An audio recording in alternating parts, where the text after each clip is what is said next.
It was late, and the sky was clear enough to make people uneasy.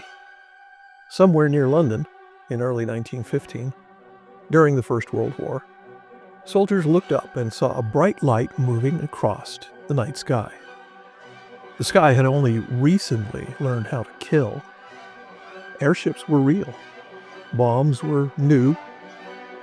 They didn't panic. They didn't argue. They did what made sense at the time. They opened fire. Not on an enemy plane. Not on a weapon. But what they believed was an enemy airship. They had made a focused counterattack on Venus. They were wrong about the threat, but given what they knew and what they were living through, they were being careful. Soldiers aren't astronomers. They saw a bright object moving where enemy airships had appeared before, so they did what they were trained to do. They acted.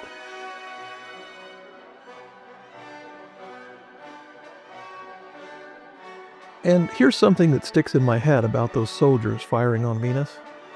They weren't reckless or foolish. They were responding to the world as it looked to them in that moment, which is uncomfortable because that's usually how it works. We don't act on ignorance. We act on what we believe we know. And most of the time, that belief feels reasonable. I've done that myself.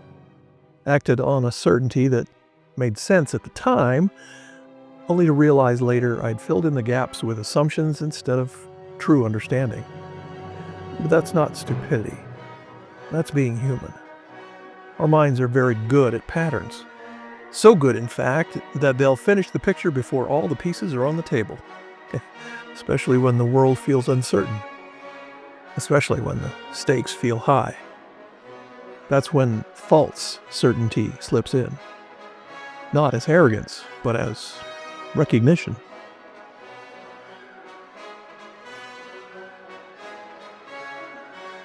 And this isn't something that belonged only to that night. We still do this, perhaps more than ever, but it's quieter now. Generally, it happens without an artillery accompaniment. It has better lighting and faster information and a lot more voices telling us what we're seeing.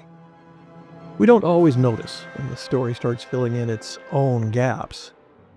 When certainty arrives before understanding, our brains perceive a pattern that seems familiar, masquerading as proof. Most of the time, it doesn't feel reckless. It feels responsible. It feels like staying informed, like being prepared, like doing the right thing. And maybe that's the most unsettling part. Because the people who fired that night weren't careless. They were trying to protect something. Just like we are.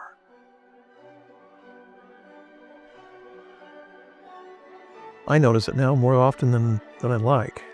Seeing a fragment and filling in the rest. Feeling certain before I've had time to be careful. And if I'm honest, that certainty feels good.